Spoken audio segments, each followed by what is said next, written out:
کر رہا ہوں تحریک انصاف اور مولانا فضل الرحمان صاحب کی راہیں آپ جدا سمجھیں، اور اس کی ریزن یہ ہے کہ مولانا فضل الرحمان صاحب جو ہیں انہوں نے تحریک انصاف کو قائل کرنے کی کوشش کی کہ جو چیزیں میں نکلوا سکتا تھا میں نے نکلوا لی ہیں، تو اب آپ میرے ڈرافٹ پہ آئیں اور آپ ان مجوزہ ترامیم کو ووٹ دیں۔ مولانا فضل الرحمان صاحب نے تحریک انصاف کو یہ کہا کہ انہوں نے ملٹری کورٹس نکلوا دی ہیں، انہوں نے ججز کو جو ٹرانسفر کرنے کے حوالے سے چیزیں تھیں وہ نکلوا دی ہیں، یہ جو تھا کہ 6 ججز کو ٹرانسفر کر دیا جائے گا، یہ ساری چیزیں، قاضی فائز عیسیٰ کی چھٹی کروا دی ہے۔ چیزوں پہ پی ٹی آئی کے اور مولانا صاحب کے اختلاف ہوا ہے۔ ایک ہے کہ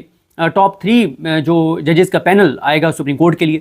چیف جسٹس کے لیے، اس پہ پی ٹی آئی نہیں مانی۔ دوسرا یہ ہے کہ جوڈیشل کمیشن جو ہے، جو ہائی کورٹ کے ججز کا تقرر کرتا ہے جوڈیشل کمیشن، اور جو سپریم کورٹ میں ججز کا تقرر کرتا ہے، اس میں جو 4 اراکین اسمبلی کو ایڈ کرنے کے حوالے سے 2 قومی اسمبلی کے اراکین اور 2 سینیٹر، اس حوالے سے جو ترمیم ہے پی ٹی آئی نے اس کی مخالفت کی ہے، تو اس چیز پہ پی ٹی آئی